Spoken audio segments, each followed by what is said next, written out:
As part of his 4-year Pangaea Expedition, global adventurer and Laureus Academy member Mike Horn has led teams of young explorers through the summits of the Himalayan mountains. Wow, it's pretty steep. Across the Gobi Desert in Mongolia. And deep into the Mulu caves of Borneo. Each step is a step into the unknown and the dark. However, the latest team of young explorers will face the most inhospitable terrain yet, the land of fire and ice, the Kamchatka Peninsula in eastern Russia. These young explorers will be going through extreme conditions and discover this natural beauty that so little people know of in Kamchatka.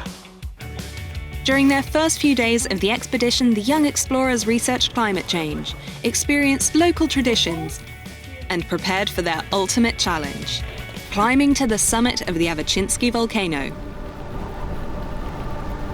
To train for the climb, the explorers are going to trek through the beautiful Kamchatka wilderness.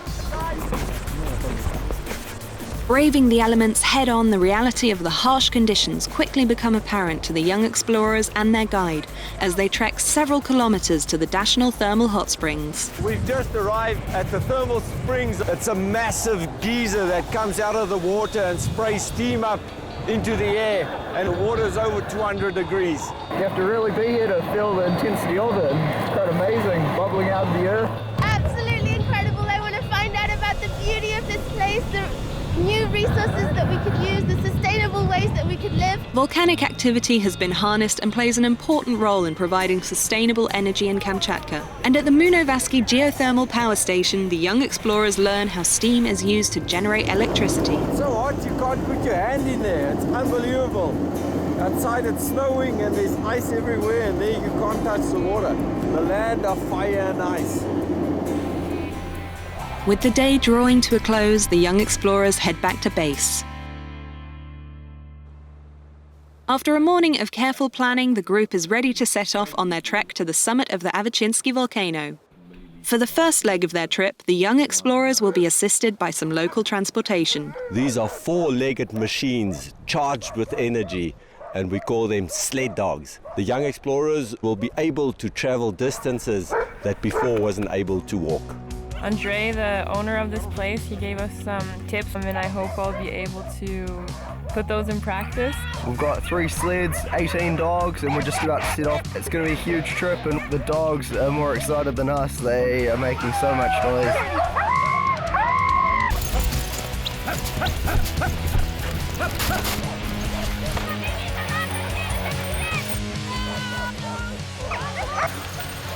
So it was really exhausting but amazing, and we traveled with the dogs to here, and we're between the Koyaksky volcano and the Avachinsky volcano.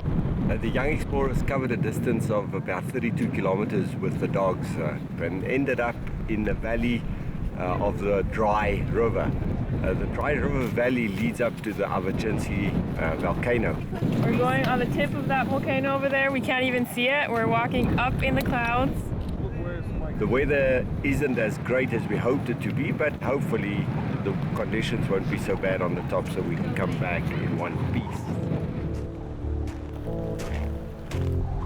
It's crazy, it's about a meter deep of snow and maybe 25 knots of wind just coming straight at our faces.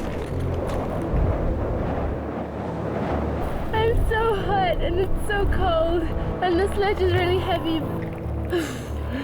The weather conditions become more and more hazardous, with some of the young explorers struggling to battle through the harsh terrain and bitter conditions which close in on them. I have difficult with breathing. I feel pain in this part of the body. Although it was tough, the explorers continued to battle on. Bit windy, don't know how much further it is. With the volcano's summit potentially just a few hours away, the team of explorers find themselves caught in perilous weather conditions. Well, we're on the Avachinsky volcano and did a vertical ascent of about 800 meters, but the weather has turned bad. And it's very strong wind and lots of snow flying everywhere. And the rocks are all frozen at this stage. So we decided to turn back. Now there's one way, and that is down there. What's great about the Pangaea Expedition is that we work very close with nature. And nature always teaches us one or two lessons. Going up the volcano, not reaching the summit, we got taught our first lesson.